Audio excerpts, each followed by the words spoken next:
Hey guys, welcome back. This is Rick from Excel Gorilla, and this is the second session on how to calculate the same day growth in Power BI. Let's get to it.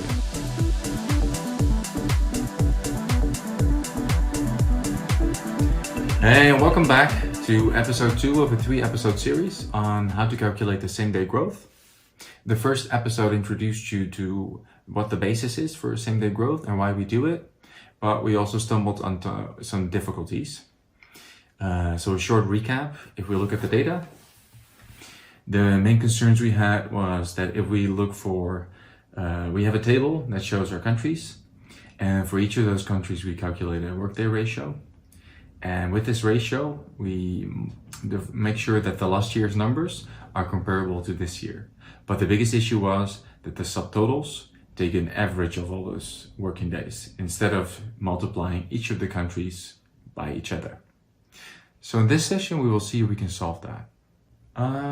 So we're gonna make use of the same data as last time. This is the month by country view, and there is a country by month view. I just took a copy of the first tab, and the only thing I did was make sure that I had a filter on this page for 2020, and I just want to focus on Luxembourg and Belgium. And with that, the calculations are of course gonna continue to the other countries later too. So one of the main issues we had is that we don't want to use an average to calculate our workday ratio on a subtotal level. So to make sure that we're doing that, I'm just going to apply a little trick. So if we're looking at the working days for this year, I'm going to make a new measure.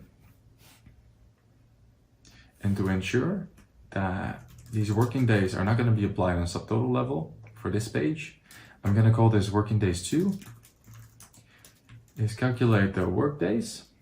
But before we're going to calculate it, I would like to make sure that we are not on a subtotal level. So in this case, if has one value,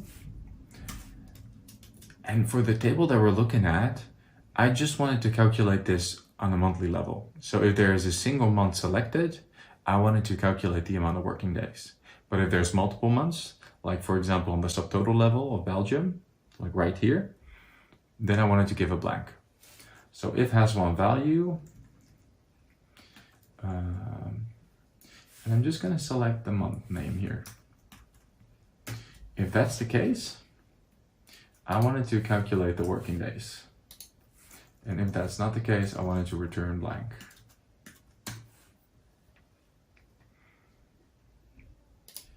Now, if I add this new measure to the table and I put it next to the old one, what you'll see is that right here, the subtotals are left empty, and I'm only going to see the working days on a lower level. Now, to not bore you too much, I'm going to make these adjustments for the working days, and I'm going to adjust the old numbers, but I'll be right back with you. Okay, and I'm back again. So what I've done now is to make sure you guys have a good view on the comparison of the old measures and these measures, I've done some adjustments.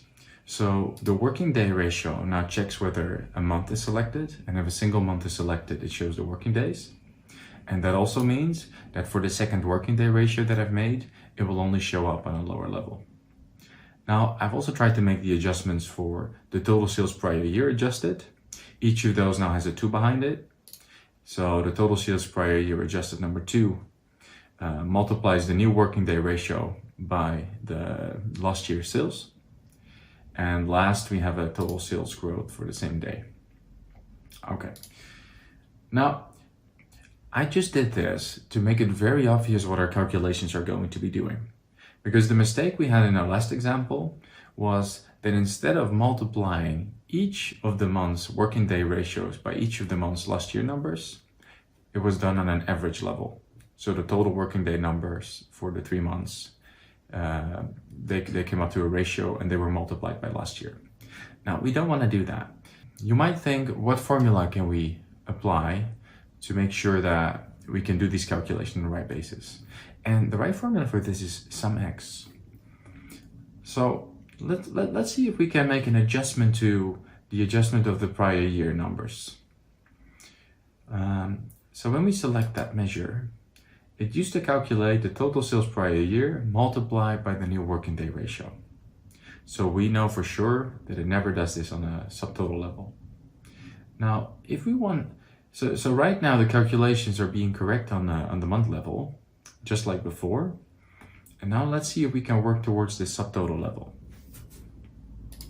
So I'm gonna write here, SUMX, and the first argument in a SUMX is always a table that it wants to iterate. Now, for each of the single months, we just wanted to calculate for 1 month what the ratio is and multiply it by last year's numbers. But on a subtotal level of Belgium, we wanted to do for each month. So what we can do here is we can supply a table that for each of the lines shows a single month. And then we have SUMX calculate this working day ratio and multiply it by last year's numbers. And SUMX will only add up the numbers after multiplying that. So what we can do here is we can write the values of the year, month. So this basically is a column that shows the year number and the 2 month numbers behind it.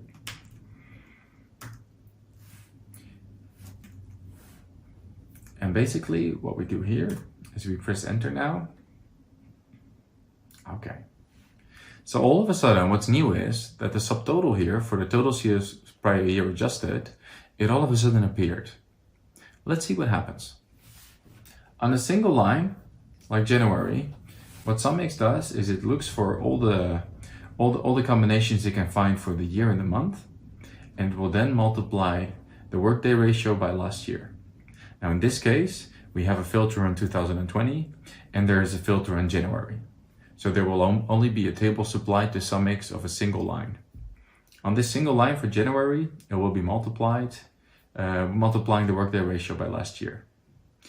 Now, what's happening for Belgium is, there is a filter in Belgium, there is a filter on 2020, and I made sure that we only have data for January, February, and March. That's simply the data set. So what SUMX is doing is providing a table with all the combinations of the year and the months. And in this case, on the Belgium level, it will show us January, February, and March in 3 rows. For each of those 3 rows, the workday ratio is multiplied by last year's numbers. That's what's happening. And then after the multiplication, the sum of those multiplication is added as a total. And as you can see right now, the total actually has a correct total on this level. So that's what we're working towards.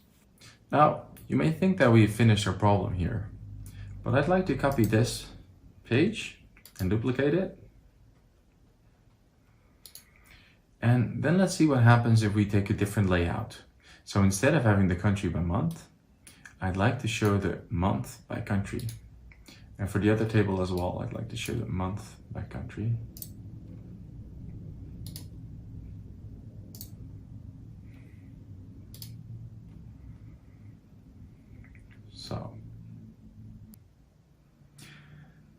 So we're looking at a page that looks identical to the previous one, and the only thing we've changed is the country and the month order in the hierarchy.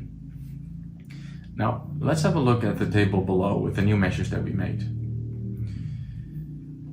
Just looking at the country, if we look at Luxembourg, we can see that the last year numbers, the total sales prior year, are multiplied by the workday ratio, and it adds up to 838.10. So that seems to be correct, and the same for Belgium. But now if we add those two together, again you can see that January doesn't add up to the right total. So just to be sure, if we go back to this page where we show the country by month, the totals are correct. But now in the other way, it's not. And the reason is because we calculated the SUMX on the basis of the months. So focusing simply on the month January, what SUMX is doing is it's providing SUMX a table with all the combinations of the year and months that are available. On the subtotal level, there will only be a single combination of year and month, which is January for 2020. But what it does not take into account is all the different combinations of countries we have. And the working day ratio is not just different for each of the months, but it can also be different for each of the countries. So to fix this, we could change our measure again. And for this page, Instead of taking the values for the year, month, we could take the values of the countries.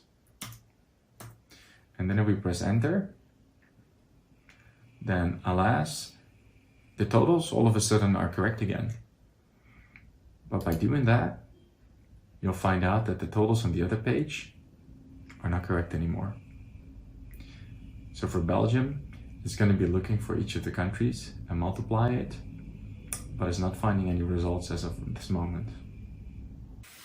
So the biggest problem you have right now is that you know how to make a measure with a certain hierarchy, but your measure is not going to be working in another hierarchy or another split. So you're going to have to be very careful what the user is going to do with the data, and this is not an ideal situation.